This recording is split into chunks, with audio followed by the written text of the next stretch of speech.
Hello বন্ধুরা, আসসালামু আলাইকুম। সবাই কেমন আছেন? আশা করি ভালো আছেন। আজকে আমি রেসিপিটা বানাইলাম লাউর রেসিপি, চিংড়ি মাছ দি লাউ দি। কালারটা অনেক সুন্দর হয়েছে। লাউর তরকারি, ঠান্ডার টাইম তো এখন লাউ খাইতে ইচ্ছা করতেছে, তাই লাউর রেসিপি বানাইলাম। দেখেন কালারটা খুবই সুন্দর, মানে সেরকম একটা রেসিপি হয়েছে, দেখতেছেন আপনারা।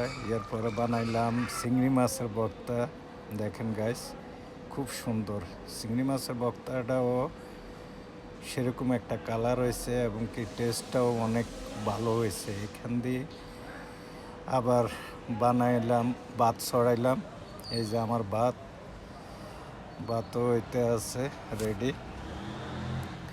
ভাতেরও বলক হয়ে গেল, ঠিক আছে। এখন আমার ভাত তরকারি সব কিছু রেডি, ঠিক আছে। দেখতে পাচ্ছেন আপনারা, সব কিছু রেডি। যাই হোক, এখন আমি বিসমিল্লাহ বইলা খাইতে বসলাম। তো কার কার ভালো লাগলো আমার রেসিপিটা?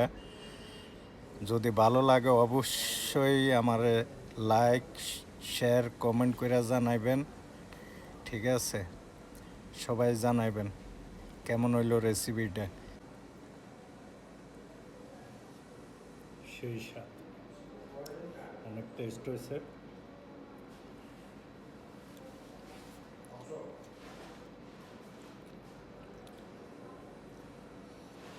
চিংড়ি মাছ আর লাউ,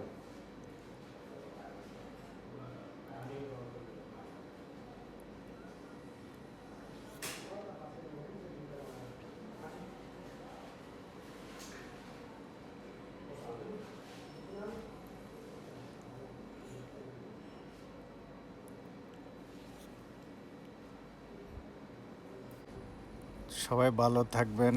আল্লাহ হাফেজ, আসসালামু আলাইকুম।